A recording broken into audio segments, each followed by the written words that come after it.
ఈ ప్రభుత్వం ఎన్నికల వాగ్దానంలో ఏం చెప్పింది? ఎన్నికల వాగ్దానం ప్రతి కుటుంబానికి 10 లక్షల లబ్ధి చేకూర్చాలి. ఈ ప్రభుత్వానికి సిగ్గుందా? అరశాతం ఉన్నటువంటి దానికి ఫెడరేషన్లు ఇస్తారు. కానీ బీసీ కులాలు 136 కులాలు ఉంటే 136 కులాలు 12 ఫెడరేషన్లు ఏ విధంగా ఇస్తారని మేము అడుగుతున్నాం. ఇదేనా రాజ్యాంగంలో రాసినటువంటి విధానం? అరశాతం ఉన్న వాళ్ళకి ఒక న్యాయం, మరి అలా 60% ఉన్న వాళ్ళకి ఒక న్యాయమా? రానున్న రోజుల్లో పెద్ద ఎత్తున తీవ్ర ఎత్తున ఉద్యమాలు చేస్తాం. ఇక బీసీలు ఇలా తిరగబడేటువంటి రోజులు వచ్చినాయి. ఇలా బీసీలలో ఆర్కృష్ణ పేరు తుడిచిపెట్టాలని చూస్తున్నారు. ఇలా కాలమే రాసింది. బీసీల నుదుటి మీద ఏకైక వ్యక్తి బీసీల కోసం కొట్లాడే ఏకైక వ్యక్తి అని చెప్పి కాలమే కృష్ణ పేరు బీసీల నుదుటి మీద రాసింది. ఇక బీసీలలో చైతన్యం వచ్చింది. ఆర్కృష్ణ స్ఫూర్తిగా తీసుకొని ఉద్యమిస్తాం.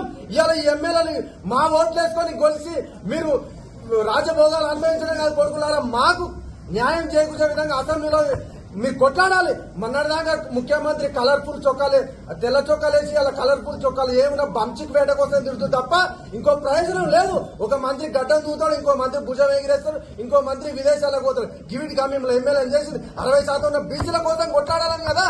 ఇలా ఓట్లేసే యంత్రాలు కానీ బీసీలను చూస్తారు తప్ప రాజ్యాధికారంలో వాటా చూస్తలేరు. అరే అప్పుల్లో వాటా ఇస్తారు, ఆదాయంలో వాటా ఇవ్వరా? ఇలా మీరు తెచ్చినటువంటి 7 లక్షల కోట్లలో మా వాటా మాకు చెప్తున్నారు. కానీ మరి 7 లక్షల కోట్ల బీసీలకు ఏ విధంగా ఇచ్చారని చెప్పి ఏనాడన్నా చెప్తున్నారా?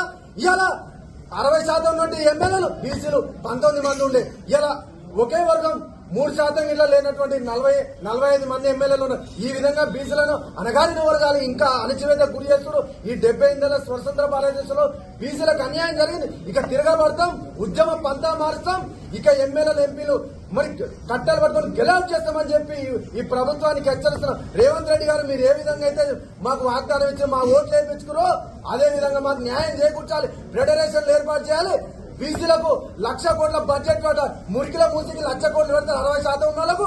మరి మీరు ₹1 ఇలా కేటాయించారా?